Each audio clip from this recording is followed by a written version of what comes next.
Bastille Day is a big moment in the French calendar. It is a celebration of the country's revolution in the late 1700s, of its values, of its culture. Alongside the celebrations, it is also a show of force. Do you worry about how safe Europe is? Of course.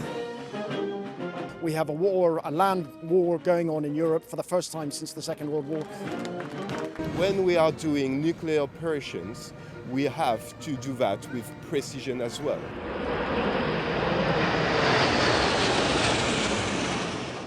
And this year there was plenty of military muscle on display. I'm here to see my boyfriend. It's quite an honor for him and for me to be here, and a pleasure too, because they're handsome. It's a nice view. Yeah, absolutely. This year there's Ukrainian soldiers, and so clearly it's more than just a parade. It's a special day because my daughter is here with military school because of what happened in other countries. I know that she will have to go in other countries. Do you worry about how safe Europe is? Of course, of course. C'est important, je pense, aujourd'hui de montrer un peu les muscles, hein, comme le président l'a dit. Pour se faire respecter, il faut montrer les muscles. Donc, effectivement, je pense qu'aujourd'hui, c'est important d'envoyer un message quand même au monde, notamment à nos adversaires potentiels, en disant qu'on a ce qu'il faut pour riposter, qu'on est là pour assurer la paix et la liberté en Europe, et éventuellement ailleurs dans le monde. What is interesting is how open, not just politicians, but soldiers are being as well, about this not just being a celebration, but a show of strength. Look at these armoured vehicles. There are a third more this year than the last. It's something you usually see in countries like China, like North Korea, where they try and show their might. And in a sense, this isn't much different. You can add Russia to that list as well, showing off at home whilst continuing to wage war on its European neighbour, Ukraine. And there are still fears in Europe that it won't stop there. In Paris, there was one arrival that had everyone clapping. The Ukrainian President Volodymyr Zelensky and the handful of his troops who took part. This was undeniably a show of unity for Ukraine. There were leaders from other, mostly European countries who've promised to keep supporting Kyiv once the war ends.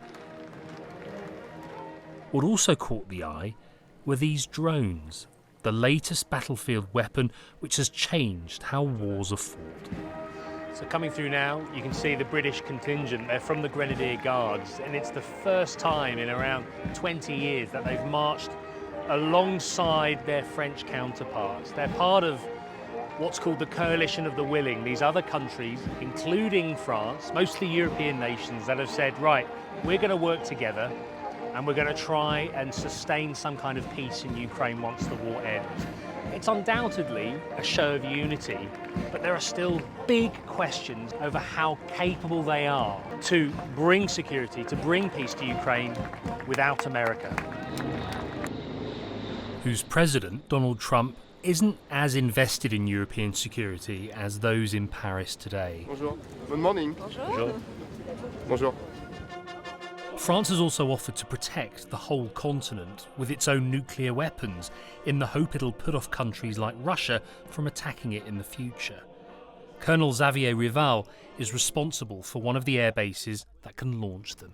This moment is a really important moment in the French culture. We are going to march on the Champs-Élysées. We are going to be proud of that. And we are going to demonstrate our ability to do things with precision.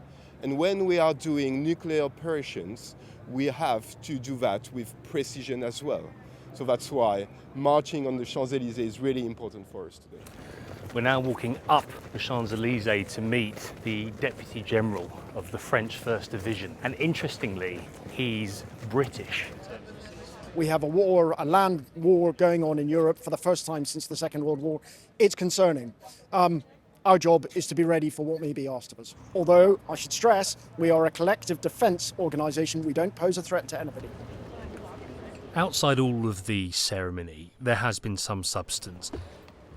This group of allies in fact met the day before and announced that military exercises would take place in countries close to Ukraine to show they were serious about enforcing an eventual ceasefire in the country, even if America isn't.